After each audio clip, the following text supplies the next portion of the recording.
نحمده ونصلي ونسلم على رسوله الكريم أما بعد فأعوذ بالله من الشيطان الرجيم بسم الله الرحمن الرحيم آیت نمبر 105 سے وَلَقَدْ كَتَبْنَا فِي الزَّبُورِ مِن بَعْدِ الذِّكْرِ أَنَّ الْأَرْضَ يَرِثُهَا عِبَادِيَ الصَّالِحُونَ إِنَّ فِي هَذَا لَبَلَاغًا لِقَوْمٍ عَابِدِينَ وَمَا أَرْسَلْنَاكَ إِلَّا رَحْمَةً لِلْعَالَمِينَ قُلْ إِنَّمَا يُوحَى إِلَيَّ أَنَّمَا إِلَٰهُكُمْ إِلَٰهٌ وَاحِدٌ فَهَلْ أَنْتُمْ مُسْلِمُونَ صدق الله العظيم وبلغنا رسوله النبي الكريم ونحن على ذلك لمن الشاهدين والشاكرين والحمد لله رب العالمين اللهم صل على سيدنا محمد النبي الأمي وعلى آله وبارك وسلم وَلَقَدْ كَتَبْنَا فِي الزَّبُورِ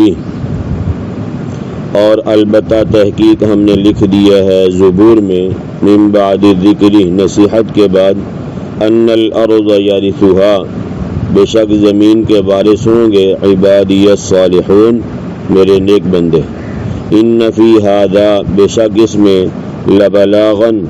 البتہ پہنچا دینا ہے لقوم عابدین اس قوم کے لیے جو عبادت کرنے والے ہیں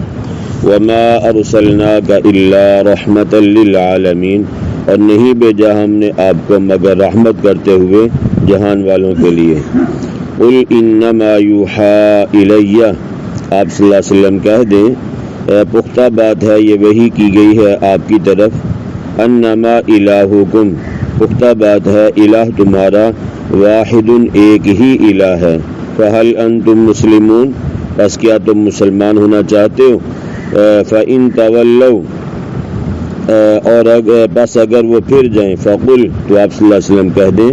آذَنْتُكُمْ میں نے تو خبردار کر دیا ہے تم کو عَلَى سَوَا برابری پر وَإِنْ أَدْرِي اور میں نہیں جانتا اقریب کیا قریب ہے ام بعید یا دور ہے ما توعدون وہ چیز جس کا وعدہ کیا جا رہا ہے تمہارے ساتھ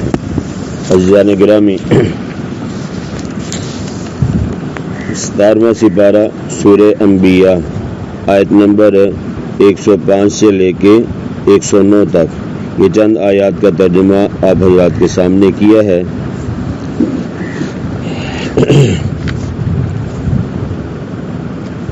بات چل رہی تھی کہ وہ لوگ جنہوں نے یہ بات کی یہ اعتراض کیا کہ نبی پاک صلی اللہ علیہ وسلم یہ فرما رہے ہیں کہ وہ لوگ جو غیر اللہ کی عبادت کرتے ہیں اور جن کی عبادت کی جا رہی ہے ان دونوں کو جہنم میں پھینکا جائے گا تو انہوں نے پروپیگنڈا کیا کہ حضرت عیسیٰ علیہ السلام کی عبادت بھی لوگ کرتے ہیں عزیر علیہ السلام کی بھی عبادت کرتے ہیں فرشتوں کی بھی کرتے ہیں اس کا مطلب یہ ہوا کہ یہ لوگ بھی دوزخ میں جائیں گے تو اللہ تبارک و تعالیٰ نے اس کا جواب یہ دیا کہ یہ لوگ دوزخ میں نہیں جائیں گے ان کے لیے پہلے وعدہ ہے بھلائی کا اللہ تعالیٰ نے ان کے ساتھ ارادہ کیا ہے اس لیے کہ ان کو نبی بنایا ہے اور یہ تو لوگوں کو ایک پاس آئے تھے کہ اللہ کی عبادت کرو انہوں نے کبھی اپنی عبادت کے بارے میں نہیں کہا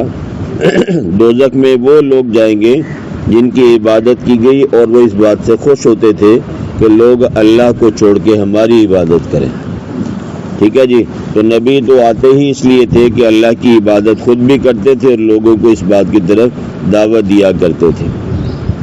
آگے اللہ تعالیٰ فرماتے ہیں کہ وَلَقَدْ كَتَبْنَا فِي الزَّبُورِ اور البتہ تحقیق ہم نے لکھ دیا ہے زبور میں زبور اللہ تعالیٰ نے داؤد علیہ السلام پہ نازل فرمائی سورۃ النساء میں آتا ہے وَآتَيْنَا دَاوُودَ زَبُورًا اور داؤد علیہ السلام کو ہم نے زبور عطا کی من بعد الذکر نصیحت کے بعد پہلے ہم نے نصیحت کی حق کی باتیں بتلائیں اور اس کے بعد پھر یہ بات سمجھائی کہ جو نصیحت کو قبول کریں گے اور ان پر عمل کریں گے تو اس کا نتیجہ کیا ہوگا ٹھیک ہے جی آپ اپنے الفاظ میں یوں سمجھیں کہ اللہ تبارک و تعالیٰ نے قرآن کریم میں نصیحتیں بھی فرمائی ہیں احکام بھی ہیں مسائل بھی ہیں فضائل بھی ہیں تو جو قرآن کریم کی تعلیمات پہ عمل کرے گا تو اس کا نتیجہ کیا ہوگا یہاں پہ تو بہرحال زبور کے بارے میں ہے کہ اللہ نے فرمایا کہ زبور میں جو نصیحتیں کی اور اس کے بعد یہ کہ جو اس پر عمل کرے گا تو اس کا نتیجہ کیا ہوگا. فرمایا ان الارض یرثها عبادی الصالحون، بے شک زمین کے وارث ہوں گے میرے نیک بندے. اچھا، اس زمین کی اللہ تعالیٰ نے خود قرآن کریم میں وضاحت فرمائی ہے کہ جو لوگ کتاب پہ عمل کریں، نیک عمل، نصیحتوں پہ عمل کریں تو اللہ تعالیٰ ان کو زمین کا وارث بنائے گا. ٹھیک ہے جی. یہ زمین سے مراد کون سی زمین ہے کہ جس کا اللہ تعالیٰ نیک بندوں کو وارث بنائے گا؟ تو اللہ نے سورہ زمر آیت نمبر 73 میں فرمایا وسیق الذین اتقوا ربهم الی الجنۃ زمرا، اور چلائے جائیں گے وہ لوگ جو ڈرتے ہیں اپنے پروردگار سے جنت کی طرف، گروہ در گروہ، حتی اذا جاؤوها، یہاں تک کہ وہ جنت کے پاس پہنچیں گے، وفتحت ابوابها، اور کھولے جائیں گے اس کے دروازے، وقال لهم خزنتها، اور کہیں گے ان کے داروغے، یعنی جنت کے داروغے کہیں گے سلام علیکم طبتم، سلامتی ہو تم پر، خوش رہو، فادخلوها خالدین، پس داخل ہو جاؤ جنت میں ہمیشہ رہنے والے. وقالوا الحمد للہ الذی، اور جنتی کہیں گے تمام تعریفیں اس اللہ تعالیٰ کے لیے ہیں، صدقنا وعدہ، جس نے سچا کیا ہمارے ساتھ اپنا وعدہ، وَأَوْرَثَنَا الْأَرْضَ، اور ہم نے وارث بنایا کس کا بھائی؟ زمین کا. ہم نے وارث بنایا کس کا بھائی؟ زمین کا. تو اوپر یہ کہا گیا کہ جو لوگ نصیحت پر،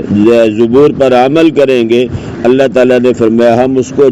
زمین کا وارث بنائیں گے. تو میں نے عرض کیا کہ اس زمین سے مراد جنت کی زمین ہے یا اس سے مراد یعنی دنیا والی زمین ہے؟ تو اللہ تبارک و تعالیٰ نے خود سورہ زمر میں اس بات کی وضاحت فرما دی کہ جب جنتی جنت میں جائیں گے، داروغ جنت کے ان کو سلام کریں گے، اور یہ جنتی خود کہیں گے تمام تعریفیں اس ذات کے لیے ہیں کہ جس نے ہمارے ساتھ کیے ہوئے اپنے وعدے کو پورا کر دیا. وہ وعدہ کیا تھا کہ عبادی وَأَوْرَثْنَا الْأَرْضَ، اور ہمیں وارث بنایا زمین کا، نَتَبَوَّأُ مِنَ الْجَنَّةِ، اور ہمیں ہم ٹھکانہ پکڑتے ہیں جنت میں، حیث نشاء، جہاں بھی چاہیں، فَنِعْمَ أَجْرُ الْعَامِلِينَ، بس کیا ہی اچھا بدلہ ہے عمل کرنے والوں کا. تو میں نے عرض کیا کہ قرآن کریم اس بات کی وضاحت فرماتا ہے کہ یہاں پہ جو فرمایا گیا زمین کا وارث ہم نیک لوگوں کو بنائیں گے، تو اس زمین سے مراد جنت کی زمین ہے، دنیا کی زمین نہیں ہے. دنیا کی زمین نہیں ہے بلکہ جنت کی زمین یہ اس سے مراد ہے. تو اب باطل پرستوں نے جو عجیب قسم کی ٹھوکریں کھائی ہیں وہ بھی سن لیں. وہ یہ کہتے ہیں کہ وراثت ارضی سے مراد یعنی جنت کی وراثت، ہم یہ کہتے ہیں. ایک علامہ عنایت اللہ مشرقی تھے، اس نے کئی کتابیں لکھی ہیں تذکرہ کے نام سے، مقالات کے نام سے، مولوی کا غلط مذہب نمبر 1 نمبر 2، اس طرح اس نے 14 نمبر تک رسالے لکھے ہیں کہ مولوی کا مذہب غلط ہے. تو کہا کہ میرے اور میرے ساتھیوں کا جو مذہب ہے یہ ٹھیک ہے، اور اس کے بارے میں اس نے کہا قرآن کہتا ہے کہ نیک لوگ زمین کے وارث ہوں گے، اور اس وقت زمین کی وراثت تو برطانیہ، روس، امریکہ اور فرانس کے پاس ہے. ٹھیک ہے بھائی، یہ جو دنیا کی جو زمین ہے نا، یہ جتنے بھی بڑے ممالک ہیں جن کے ہر طرف چلتی ہے، باقی چھوٹے ممالک ان کی مانتے ہیں. اس نے کہا یہ وارث اصل تو زمین کے وہ لوگ ہیں، برطانیہ والے، امریکہ والے، روس والے اور فرانس والے. جب اس نے یہ بات کہی ہے نا تو یہ کہتا ہے کہ یہی لوگ ٹھیک ہیں، باقی سارے لوگ غلط. اللہ نے کہا ہم زمین کا وارث بنائیں گے، تو اللہ نے زمین کا وارث، یہ بڑے بڑے جو خناس قسم کے ممالک ہیں نا، ان کو اللہ نے زمین کا وارث بنایا. اس کا مطلب یہ ہے کہ یہ اللہ کے نیک بندے، انہی کا مذہب حق ہے. اب ان میں زیادہ تر جو مذہب چلتا ہے وہ تو عیسائیت ہے. امریکہ میں زیادہ تر کون سا مذہب چلتا ہے بھائی؟ عیسائی لوگ ہیں وہاں پہ. ٹھیک ہے جی. اسی طرح روس اور فرانس، ان میں بھی اسلام کے علاوہ باقی مذہب مسلمان ہیں، اس میں کوئی شک نہیں ہے، لیکن اصل جن کی طوطی بولتی ہے یا جن کی ہر جگہ پہ چلتی ہے وہ غیر مذہب لوگ ہیں. ٹھیک ہے جی. اس نے یہ کتابیں لکھی ہیں اور اس نے یہ بات کی ہے کہ یہ سارے کے سارے اصل یہ ہے کہ قرآن کریم کی روح سے مومن بھی یہ ہیں اور نیک بھی یہ ہیں. اپنے آپ کو بھی مومن کہہ رہے اور باقی جتنے بھی غیر مذاہب والے ہیں ان کے مذہب کو بھی حق کہہ رہے اور اسی طرح ان کے یعنی عقیدے کو بھی حق کہہ رہے. اولئک هم الکافرون حقا.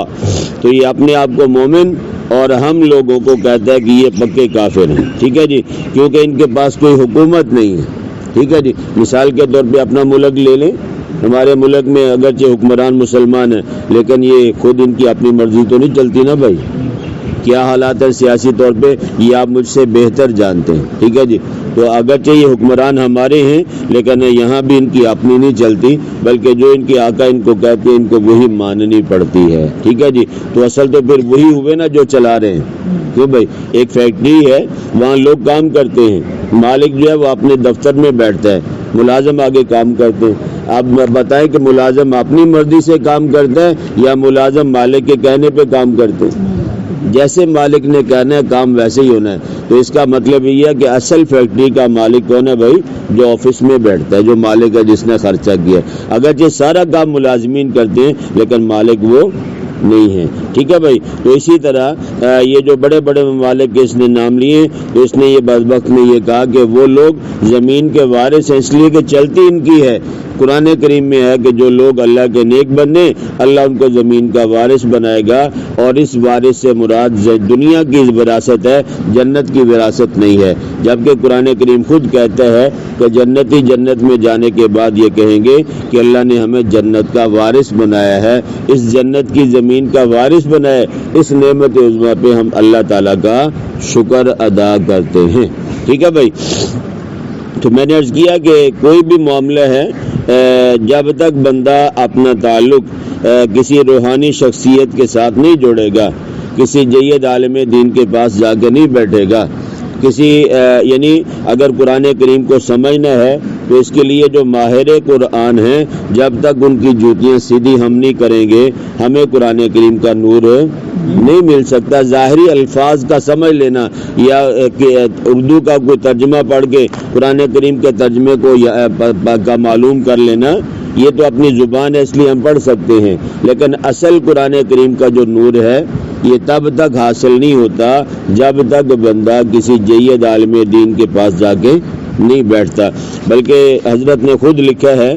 کہتے میں نے 18 سال پڑھا ہے, یعنی یہ ہمارا بھی اتنا ہی کورس بنتا ہے تقریباً, تو وہ تو بڑے حضرات تھے, یعنی 8 سال درس نظامی ہے, 3 سال حفظ کا لگ جاتے, 11 سال ہے. ٹھیک ہے بھائی, اور اس کے علاوہ باقی تخصص ہے. فرماتے ہیں کہ 18 سال میں نے پڑھا ہے اور 56 سال مجھے ہو گئے قرآن پڑھاتے ہوئے, یعنی حدیث کی کتابیں اور ترجمہ تفسیر پڑھاتے ہوئے. فرمایا خود لکھا ہے کہ 56 سال میری زندگی کا ایک عرصہ گزر چکا ہے. یعنی جن لوگوں نے قرآن کو سیکھا ہے, مہارت حاصل کی ہے اور اس کے بعد جا کے لوگوں کو سکھایا ہے, اگر بندہ ان لوگوں کو چھوڑ کے صرف اپنے گھر میں بیٹھ کے اردو ترجمے پڑھ لے تو وہ لوگ خود بھی گمراہ ہوتے ہیں اور جو ان کے پیچھے چلتے ہیں ان کو بھی وہ کیا کرتے ہیں بھائی, گمراہ کرتے ہیں. تو اس لیے فرمایا کہ قرآن کریم سمجھنے کے لیے لازم ہے کہ جو قرآن کے ماہر ہیں ان کے پاس جا کے بیٹھا جائے. کتنے لوگ ہیں جنہوں نے 4 کتابیں پڑھی اور وہ اپنے آپ کو مجتہد بنا کے بیٹھے ہوئے اور وہ خود بھی گمراہ ہو رہے, لوگوں کو بھی کیا کر رہے ہیں بھائی, گمراہ کر رہے ہیں. تو فرمایا کہ اس زمین سے مراد جنت کی زمین ہے, دنیا کے زمین مراد نہیں ہے. تو فرمایا ان فی ھذا لبلاغا, بے شک اس میں البتہ پہنچا دینا ہے, اس قرآن کریم کے ذریعے سے ہم نے بات پہنچا دی, لقوم عابدین, اس قوم کے لیے جو عبادت کرنے والی ہے. وما ارسلناک, اور اے محبوب صلی اللہ علیہ وسلم ہم نے آپ کو نہیں بھیجا الا رحمتا للعالمین, مگر رحمت کرتے ہوئے جہان والوں پر. ہم نے جہان والوں پر رحمت کی ہے کہ آپ جیسا عظیم پیغمبر اللہ نے ان کو عطا کیا ہے. یعنی نبی کریم صلی اللہ علیہ وسلم نبیوں کے بھی نبی ہیں, اور یہ ہمارے اوپر اللہ پاک کا احسان ہے کہ اللہ نے ہمیں اپنا لاڈلا محبوب عطا فرمایا اور ہم گناہ گاروں کو ان کا امتی بنایا ہے. فرمایا یہ محض اللہ تعالیٰ کی رحمت کی وجہ سے ہے, ورنہ ان کے جتنے بھی نیک لوگ ہیں ان کے امتی ہوتے, کوئی بھی گناہ گار نہ ہوتا, تب بھی ان کی شایان شان نہیں تھا, اس لیے کہ اللہ نے اپنے محبوب کی شان بہت بلند بنائی ہے. ٹھیک ہے بھائی. قل انما یوحا, آپ صلی اللہ علیہ وسلم کہہ دیں میں پختہ بات ہے میری طرف وحی کی جاتی ہے، انما الہکم الہ واحد، پختہ بات ہے الہ تمہارا ایک ہی الہ ہے، یعنی معبود برحق ایک ہی معبود ہے اور وہ اللہ تعالیٰ کی ذات ہے۔ فہل انتم مسلمون، کہ پس کیا تم مسلمان ہونا چاہتے ہو، اسلام لاتے ہو، حق کو مانتے ہو یا نہیں؟ فَإِن تَوَلَّوْا، بس اگر وہ پھر جائیں، اسلام کو قبول کرنے کے لیے تیار نہ ہو، تو فرمایا فَقُلْ آذَنْتُكُمْ عَلَىٰ سَوَاءٍ، بس آپ صلی اللہ علیہ وسلم کہہ دیں میں نے خبردار کر دیا ہے برابری پر۔ برابری کا معنی کیا ہے؟ برابری کا معنی یہ ہے کہ جس طرح میں جانتا ہوں کہ اللہ کے سوا اور کوئی الہ اور کوئی معبود نہیں ہے، اسی طرح میں نے تمہیں بھی بتلا دیا واضح اور صاف لفظوں میں کہ اللہ تعالیٰ کے علاوہ اور کوئی معبود برحق نہیں ہے۔ اب علم کے اندر کہ اللہ ایک ہے کافر کو بھی پتہ چل گیا، ہمیں بھی پتہ چل گیا، تو یہ دونوں آپس میں کیا ہو گئے بھائی؟ معلومات کے اعتبار سے ماننے والا بھی انکار کرنے والا دونوں بھی کیا ہو گئے بھائی؟ برابر ہو گئے۔ ابو جہل اور ابو لہب کو نبی کریم صلی اللہ علیہ وسلم نے فرمایا اللہ تعالیٰ کی ذات ایک ہے۔ اللہ کتنے ہیں بھائی؟ ایک ہے، دلائل دیے ہیں۔ تو اب معلومات کے اعتبار سے ابو جہل کو بھی پتہ چل گیا، نبی پاک صلی اللہ علیہ وسلم کو پہلے سے پتہ تھا، معلومات میں اللہ کیا کرے؟ برابر کر دیا۔ معلومات کے اعتبار سے برابر، جس نے مان لیا اللہ کو وہ کامیاب ہو گیا، جس نے نہیں مانا وہ کیا ہو گیا بھائی؟ ناکام ہو گیا۔ تو اس لیے فرمایا کہ فَقُلْ آذَنْتُكُمْ عَلَىٰ سَوَاءٍ، اگر یہ لوگ نہیں مانتے تو آپ صلی اللہ علیہ وسلم فرما دیں کہ میں نے خبردار کر دیا برابری پر، یعنی معلومات کے اعتبار سے تمہیں بھی پتہ چل گیا، ہمیں بھی پتہ چل گیا کہ اللہ ایک ہے، مانو تمہاری مرضی، نہ مانو تمہاری مرضی، معلومات کے اعتبار سے ہم برابر ہیں۔ وَإِنْ أَدْرِي، اور میں نہیں جانتا، أَقَرِيبٌ أَمْ بَعِيدٌ مَا تُوعَدُونَ، کیا قریب ہے یا بعید ہے وہ چیز، وہ عذاب جس کا وعدہ کیا جا رہا ہے تمہارے ساتھ، جس عذاب کی دھمکی دی جا رہی ہے نا، یعنی دوزخ کے عذاب کی، وہ آئے گا قیامت کے بعد۔ ٹھیک ہے جی، یہ لوگ کہتے تھے کہ اگر آپ سچے ہیں تو یہ عذاب جلدی آ جائے، قیامت آ جائے، تو اس کا جواب دیا گیا کہ جس عذاب سے تمہیں ڈرایا جا رہا ہے اے محبوب آپ کہہ دیں مجھے اس بارے میں علم نہیں ہے کہ وہ جلدی ہے یا دور ہے، بہرحال یہ کہ آ کے رہے گی، قیامت آئے گی، حساب کتاب ہوگا، جنت دوزخ کے معاملات ہوں گے۔ اللہ پاک مجھے اور آپ کو کہنے سننے سے زیادہ سمجھ کر عمل کرنے کی توفیق نصیب